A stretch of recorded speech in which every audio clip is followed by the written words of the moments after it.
नमस्कार दोस्तों, आज भी ये सवाल उठाया जाता है कि भीमराव अंबेडकर ने जब दूसरी बार शादी की तो एक ब्राह्मण महिला से क्यों की। जब उनकी दूसरी शादी उनका इलाज कर रही डॉक्टर सविता से हुई तो खुद उनके लोग ही नहीं बल्कि परिवारजन भी इससे नाराज हो गए। उनकी नाराजगी हमेशा बनी रही।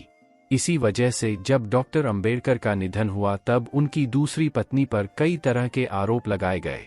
आइए इस वीडियो के माध्यम से जानते हैं बाबा साहब अंबेडकर की दूसरी शादी करने के पीछे की सच्चाई। बाबा साहेब की पहली शादी 1906 में हुई थी। बाबा साहेब तब 15 साल के थे और उनकी पहली शादी रमाबाई से हुई थी। शादी के बाद अंबेडकर की पढ़ाई जारी रही। बैरिस्टरी की पढ़ाई करने के लिए वह इंग्लैंड गए। लौटकर दलितों के उत्थान में जोर शोर से जुड़ गए। पहली पत्नी से 5 बच्चे हुए।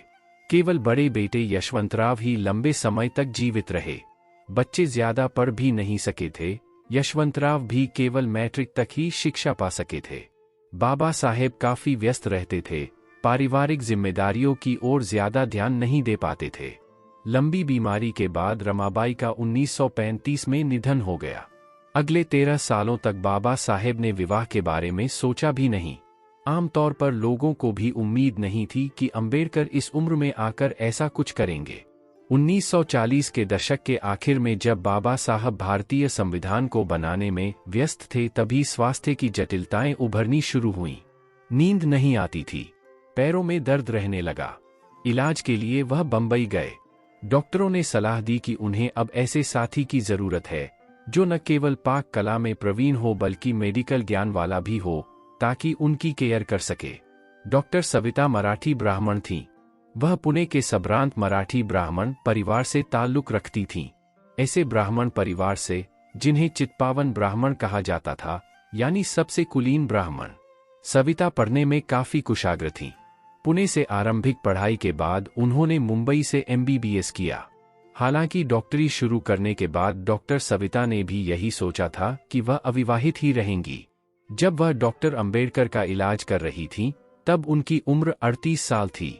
हालांकि वह अपना काम इतनी बखूबी करती थीं कि एक अच्छे डॉक्टर के तौर पर उन्होंने अपनी पहचान बना ली थी। चूंकि डॉक्टर सविता बेहद समर्पित तरीके से बाबा साहब की इलाज कर रही थीं, लिहाजा वो उनके करीब भी आ गए थे। नज़दीकियां कुछ इस तरह बढ़ी कि उन्होंने सविता के सामने विवाह का प्रस्ताव रखा। वो जब मान गईं तो 1948 को दिल्ली स्थित अंबेडकर के आवास पर दोनों की शादी हुई। हालांकि दोनों की उम्र में 18 साल का अंतर था। इसके बाद कई तरह की बातें और विवाद शुरू हुए। तमाम बातें कही गईं। ब्राह्मणों ने अंबेडकर की दलित राजनीति और विचारधारा पर सवाल खड़े कर दिए। नाराज दलितों के एक वर्ग का कहना था कि इससे गलत तो कुछ हो ही नहीं सकता था। क्या बाबा साहेब को शादी के लिए एक ब्राह्मण स्त्री ही मिली थी? कुछ ने कहा कि ये ब्राह्मणों की साजिश है। कुछ ने खिल्ली उड़ाई। उनके बहुत से अनुयायियों का मानना था कि बाबा साहेब जो भी करते हैं सोच समझ कर करते हैं।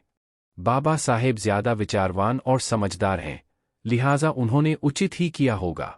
विवादों को किनारे रखें तो कोई शक नहीं कि डॉक्टर सविता माई, बाद में उन्हें माई ही कहा जाने लगा था, उसने पूरी निष्ठा से मरते दम तक अंबेडकर का ख्याल रखा। वह उनकी सेवा में जुटी रहीं। यहाँ तक कि अंबेडकर खुद उनके समर्पण और सेवा की तारीफ करते थे। हालांकि निधन के बाद अंबेडकर के बेटों और करीबियों ने सविता माई पर उनका ध्यान नहीं रखने का आरोप भी लगाया।